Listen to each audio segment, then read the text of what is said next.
Bueno, Gemma, estamos en Delfos. Purificándonos. Por cierto, que aunque estamos llamando todo el tiempo a nuestro héroe Hércules, todavía no es Hércules.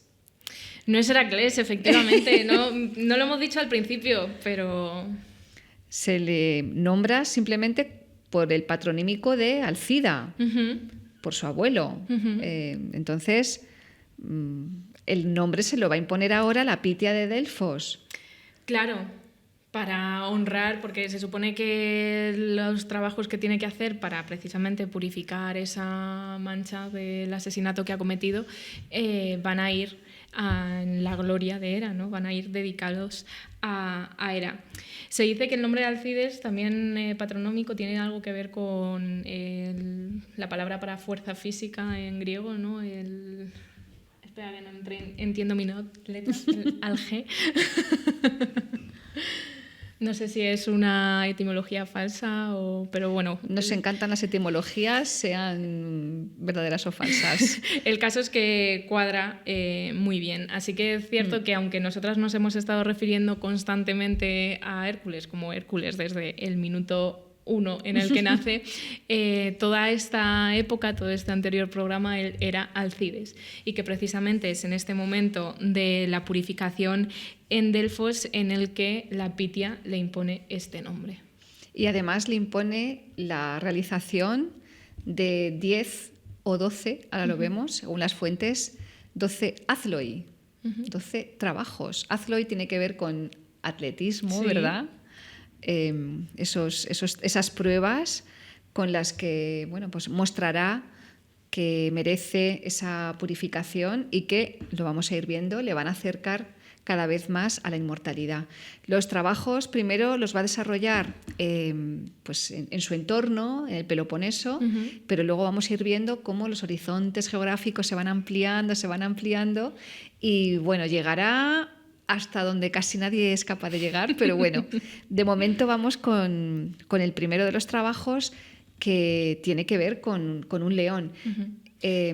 Que, por cierto, va a ser Euristeo, su primo, el que le va a ir imponiendo estos trabajos según a él se le vayan ocurriendo.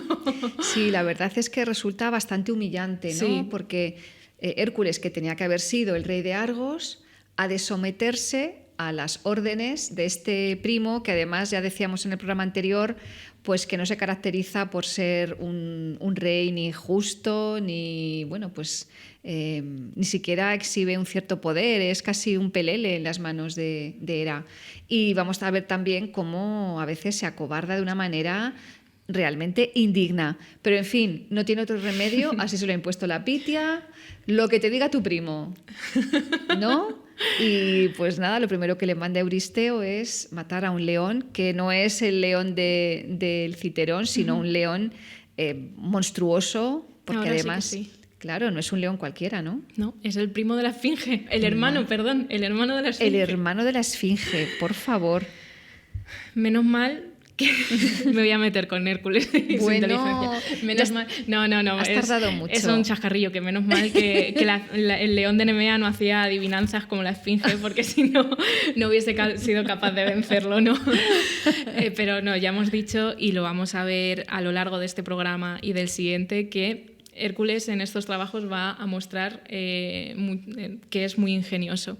El caso es que no se va a enfrentar al león de Nemea sin armas, que es casi lo primero que tiene que hacer antes de los primeros trabajos. Se dice que o va a luchar con las armas que le dio Atenea, o que Hermes le dio una espada, que Apolo le dio el arco y las flechas, que Festo le dio una coraza, y que en este caso Atenea simplemente le dio un peplo que ella había tejido, ¿no? Porque así somos las chicas.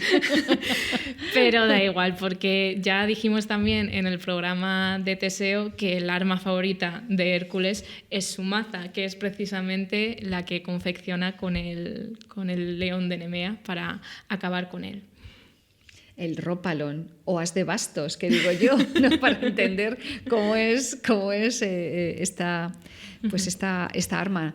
No obstante, solamente con su fuerza, Hércules ya tiene mucho ganado. Casi que no le hace falta las armas. No, es que ni siquiera para el león acaba utilizando la maza. Claro. Simplemente la utiliza para amenazarlo. Bueno, primero lo intenta con las flechas y como ve que no hacen mucho a esta bestia, acaba localizando la cueva en la que suele habitar la bestia, que tiene 2 entradas. Así que tala un olivo, talla la maza y con la maza lo va amenazando hasta que consigue meter al león dentro de la cueva, tapia una de las entradas y entra por la otra para sorprenderlo. Y ahí deja la maza a un lado y le hace un mataleones. Bueno, de eso tú sabes mucho, Gema. Vamos. Bueno, mucho no, que yo soy un poco torpe y yo me lío con el propio mataleones. Pero bueno, sí, le coge así del cuello y zasca, lo ahoga. Lo sabemos porque hay también iconografía donde se ve claramente que es esa llave que tú sabes hacer y que en la que estás bien versada. Ojo con meterse con Gema, porque ella es experta en mataleones. Yo toda una espartana. Pero ciertamente ya has dado una muestra de que también hay que emplear la astucia, ¿no? Claro. ¿no? Al menos sellando una de las entradas para que el león no pudiera escapar y luego enfrentándose a él con la fuerza de sus brazos, ¿no? Uh-huh. Es también sabido que con la piel de este león se fabrica Hércules, digamos ya su uniforme oficial. No sé qué hace con el peplo de la diosa, pero es muy fácil reconocer siempre a Hércules en las bellas artes porque siempre aparece con con la piel de león como vestimenta y con las fauces como casco, ¿verdad? Una cosa muy, muy impresionante. Aunque tenía estilo el tío. Sí, la verdad es que marca un estilo. Ahí tenemos a Alejandro con su casco en forma de león como si fuera Hércules redivivo, ¿no? Uh-huh. Pero hay una pequeña contradicción que seguro que no sabe solucionar Gema. Si has dicho que las flechas no eran capaces de penetrar en la piel del animal, era una piel bastante invulnerable, ¿cómo hace Hércules para desollar al león y fabricarse un vestido, ¿no? Pues lo intenta con su fuerza bruta, con su espada, de las 1000 maneras que puede antes de que se le vuelva a encender la bombilla. Uh-huh. Y dice, ¿y si utilizo sus garras? Así que va a coger las propias garras del león y con ellas va a conseguir desollarlo, va a conseguir ir abriendo la piel para poder ir tirando de ella. ¿Ves cómo no es tan tonto? No. No lo es. Yo no sé por qué cogió esa fama en la época clásica. Bueno, es porque que era un cachita. Sí. Pues Platón también lo era. Claro, pero sí, ¿no? Es que esto de la fuerza y bueno, pues porque siempre cogemos manía a los que son mejores que nosotros, ¿no? Sí. Y no podemos hacer eso. Tenemos que ser, en este sentido, muy romanos de intentar emular. Bueno, lo de la burla, el humor tampoco está mal, ¿eh? Sí, está claro. Pero es cierto que la envidia nos puede siempre. ¿Qué pasa también con el león? Porque no es que se quede... ¡Ay, claro! Que aquí vamos a tener que hablar en varias ocasiones de catasterismos, uh-huh. Es decir, la transformación de, en este caso, el león de Nemea en una constelación, en una estrella que no hace falta ni que digamos qué signo zodiacal está reproduciendo. ¿Tú no serás Leo? No, yo no soy Leo. Bueno, pero seguro que muchas de vosotras o muchos de vosotros sois Leo, así que reconoceos en el primer trabajo del gran Hércules. Efectivamente, y aquí va a ser la primera vez en la que veamos iba a decir Eumeo. Ay, Eumeo, es que lo del tráiler de la Odisea. De la Odisea. El inminente estreno de la Odisea nos tiene ya nerviosas. El primer momento en el que vamos a ver a Euristeo temblando de miedo porque Hércules le va a llevar a lo que queda del pobre león, se lo va a llevar allí a las puertas a su propio palacio, a Argos. Y Euristeo va a decir, madre mía, va a salir corriendo, llevaos esto de aquí, tú quedas desterrado, no vuelvas a pasar aquí, echa a Hércules, no le vuelve a dejar pasar, así que Hércules cada vez que vuelva a presentarle la prueba de que ha cometido el trabajo, lo va a tener que presentar a las puertas de la ciudad, ¿no? Así que ahí tenemos al cobarde Euristeo que le va a decir cuál va a ser su siguiente trabajo. Que también tiene que ver con un monstruo. Y justamente para entender la envergadura de Hércules como el héroe más grande, pues una de las claves es esta. Hemos estado hablando de cómo todos los héroes lo son porque en algún momento se enfrentan a un monstruo, a una bestia, y hemos estado hablando de Teseo y el Minotauro. Bueno, pero es que Hércules no se enfrenta a uno, se enfrenta a muchos, y cada vez más terribles, porque la hidra tela, ¿eh? La hidra de Lerna. La hidra de Lerna. ¿Cómo era la hidra? Pues se dice que era una serpiente, algunos dicen que de 3, otros que de 6, otros que de 100 cabezas, con un aliento repugnante. Así que la hidra no es solo que te matase porque te comiese, sino porque si te la encontrabas cuando estaba dormida y respirabas su aliento, acababas fulminado. ¡Qué horror! Así que Hércules al principio trató de cortarle las cabezas para acabar con ella, pero según iba cortando cabezas, a la hidra le iban saliendo otras tantas. Esto es como las canas. Que tú te quitas una y te salen 7, ¿no? Sí. Así que al ver que el problema, en vez de ir a menos, va a más, decide pedir ayuda. Creo que es su primo, ¿no? Iolao. Su sobrino. Su sobrino. Iolao, el Hoy hijo estoy liada con el parentesco. Bueno, es que no es para menos todos los árboles genealógicos, pero sí a su sobrino Iolao, que le ayuda convenientemente, como tienen que hacer todos los sobrinos con sus tíos, ¿eh? Y con sus tías. Claro que sí.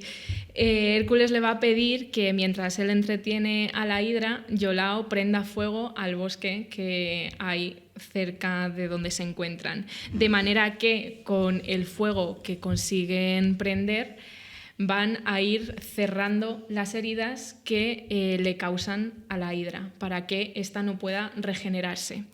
Sin embargo, esto tampoco surte mucho efecto. Así que van a optar ahora por intentarlo con flechas envenenadas.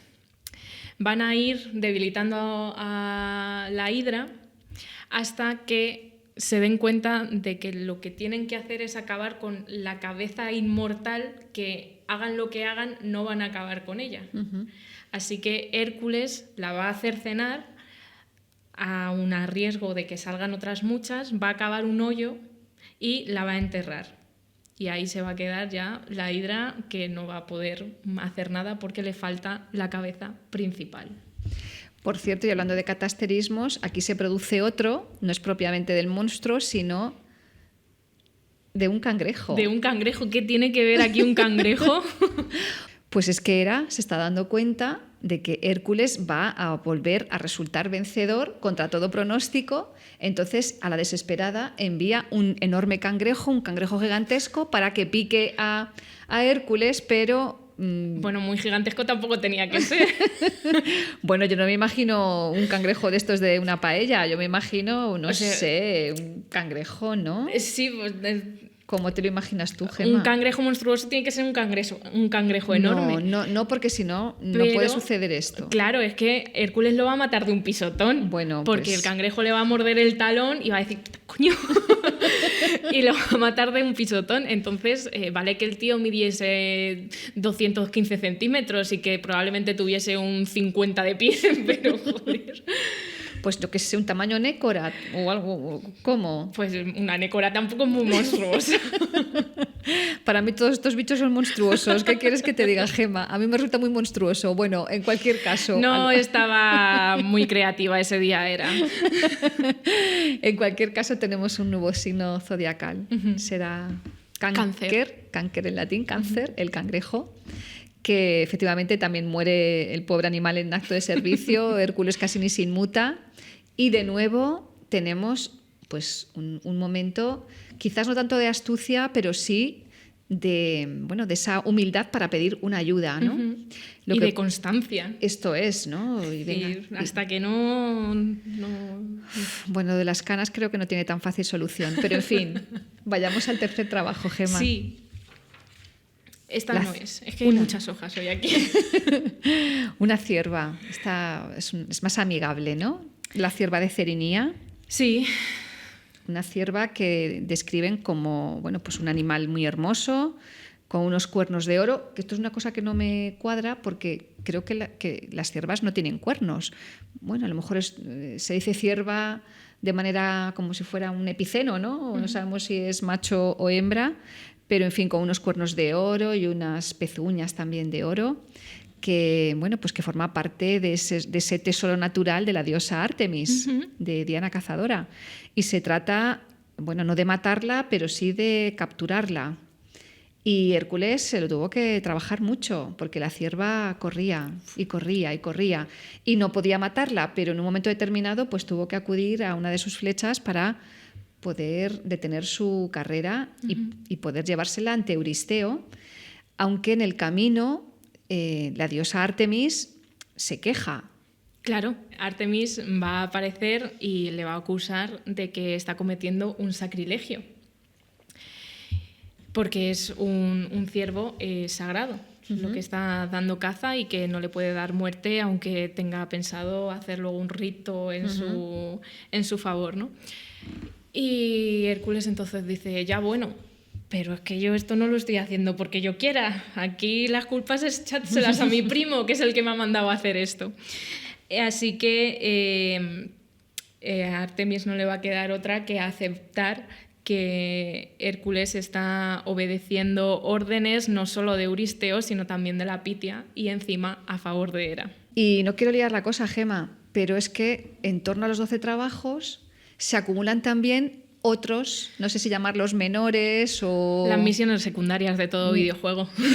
Bueno, entonces los que jugáis a los videojuegos lo tenéis claro. Misiones secundarias, son muchísimas. Y vamos a ir contando algunas.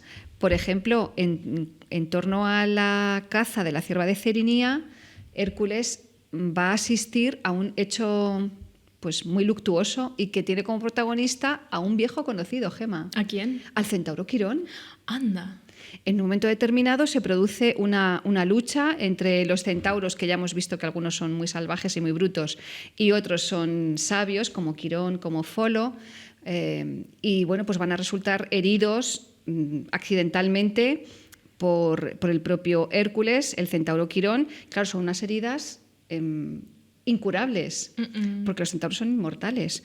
Así que lo que en un mortal sería letal, en un centauro no, pero bueno, esto produce unos dolores terribles al pobre Quirón, que va a pedir desaparecer de este valle de lágrimas. O sea que, no me digas, ¿ese es el final de Quirón? Pues según algunas fuentes, las más conocidas, sí. Pobrecito. Lo va a herir sin querer Hércules, intentando defenderle del ataque de otros congéneres. Si es que Fuego amigo. Daños colaterales. Daños colaterales. Vamos con el siguiente trabajo. Venga. El jabalí de Erimanto. A este no hay que matarlo, hay que llevarlo a Micenas, para espanto de Euristeo, pero en fin. ¿También de un jabalí se va a asustar? Pues se asusta de todo, ¿no ves que es un cobardica? En fin. ¿Y cómo lo lleva hasta...? Pues como una carretilla, según si vemos las cerámicas antiguas. Sí, ponnos, Gema, alguna imagen de estas, que va a resultar curiosa. Sí, lo lleva en modo carretilla después de haberlo perseguido durante mucho tiempo. Y bueno, pues también va a provocar, como digo, el espanto del rey.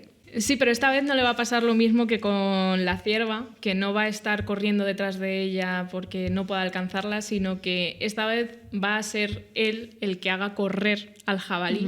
Le va a asustar dando voces para que el propio jabalí se fatigue y así él tenga fácil el capturarlo sin resultar herido. Y efectivamente luego ya lo transporta en su carretilla, ¿no? Pero la verdad que este trabajo tampoco tiene mucho más, porque volvemos a lo mismo, utiliza la inteligencia más que la fuerza. Y nos encontramos ahora con el trabajo de las aves del estínfalo. Bueno, Gemma, me supongo que no serán pajaritos al uso. Evidentemente que no. ¿Cómo son estas aves? Pues son unas aves enormes que han resultado en una plaga. No eran autóctonas del bosque en el que están, sino que han llegado porque habían sido víctimas también de una manada de lobos, entonces se trasladan y allí en este nuevo bosque empiezan a criar y a multiplicarse. Se dice también que son unas aves muy parecidas a la estética de Nolan, porque tienen plumas de acero que son capaces incluso de disparar a los... ¡Qué barbaridad! Esto parece que lo ha escrito Nolan, sí. Pero el caso es que, claro, al tener plumas de acero son muy difíciles de matar. Y lo primero, supongo, como es la tónica habitual, que tiene que hacer Hércules es hacerlas salir de sus escondrijos, como le pasó con el león, etcétera, etcétera. Claro, del frondoso bosque en el que están, pues allí es muy difícil acabar con ellas. Así que he de confesar que aquí he vuelto a utilizar la IA, porque es que ya era gracioso en mi imaginación, pero cuando lo he visto... Que nos lo vas a poner también. Ya que he gastado 3 botellas de agua en generar esa imagen, pues habrá que economizarla. El caso es que... Aquiles. Nolan, todo el rato. Nolan. Hércules va a sacar unas castañuelas de bronce. ¿Pero qué me estás contando? Y se va a poner a tocarlas y va a asustar a las aves con ese sonido, de manera que van a salir espantadas del bosque, va a sacar su arco y flecha tras flecha las irá derribando.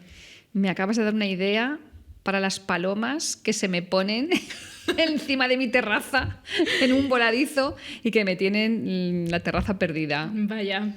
Voy a comprarme unos crótalos de bronce y un arco con unas flechas infectadas con la sangre de la hidra, a ver si consigo acabar con estos animalejos. Le quieres dar todavía más vuelta, ¿eh? Bueno, no ponlos la imagen, ¿eh? Con esto me conformo. La pondré. Siguiente. Y el siguiente trabajo es bastante humillante, la verdad. Sí. Porque no se trata de matar a ningún monstruo, sino de limpiar un estercolero. Bueno, en realidad eran los establos de un rey, el rey Augías, que tenía enormes rebaños, que no se había preocupado de limpiar los establos en la vida y ya no se atrevía, no sabía ni cómo empezar. Y como digo, a mí esto me parece bastante humillante, ¿no? Que Euristeo, el rey, te diga, pues tienes que ponerte a limpiar unos establos. Y Hércules se lo va a tomar regular. Claro, de hecho Euristeo lo hace completamente aposta, lo que quiere es humillarlo. Pero Hércules, primero, no se va a manchar las manos y segundo, no lo va a hacer gratis. Va a pedirle a Euristeo un salario. Y siempre y cuando consiga limpiar el establo en un solo día. En un solo día. En un solo día, y eso estaba... reventar de mierda.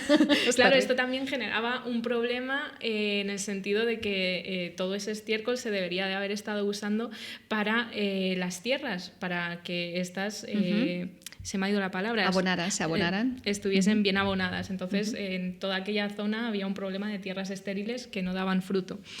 Así que Hércules le dice, vale, yo a cambio de un solo día de trabajo quiero o la mitad de tu reino o una 10ª parte de todo tu rebaño. Y efectivamente lo va a conseguir, a pesar de que, como decimos, había mucha cantidad de estiércol. Pero seguro que tendrá que recurrir al ingenio, claro. Porque aquí con la fuerza poco se puede hacer. Poco se puede hacer y acabo de decir que no se iba a manchar las manos. Va a desviar 2 ríos para que el cauce de esos 2 ríos se concentre en el establo. Claro, ¡wow! Efectivamente. Fácil. Bueno, parece fácil, ¿eh? Parece fácil, pero desviar 2 ríos... Claro, desviar el curso de 2 ríos, pues no debe de serlo, pero efectivamente, de nuevo, ¿no? Una buena idea. Sin embargo, Augías se va a negar a pagarle. ¡Qué lío tenemos aquí ya! Y le va a decir a Hércules que se marche de sus tierras. Hércules se va a enfadar y esto traerá consecuencias en el futuro para Augías.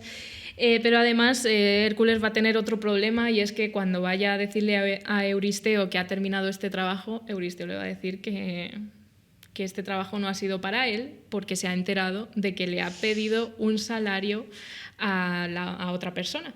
y que por tanto no estaba cumpliendo un servicio para él. Bien, y esto hila con una cuestión que dejamos un tanto pendiente.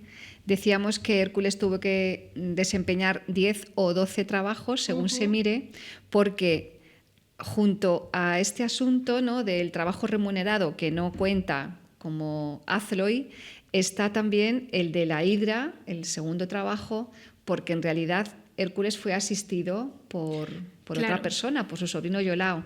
Entonces, hay quienes hablan de los 10 trabajos de Hércules, porque hay que eliminar estos 2, o de los 12. ¿No? Entonces, no sé si me he explicado. Sí, pero sí, ha quedado clarísimo. Que si no se cuentan, pues son 10 los que realizó, pero en total, pues los 12, que es un número también muy, muy mitológico. Bueno, vamos avanzando.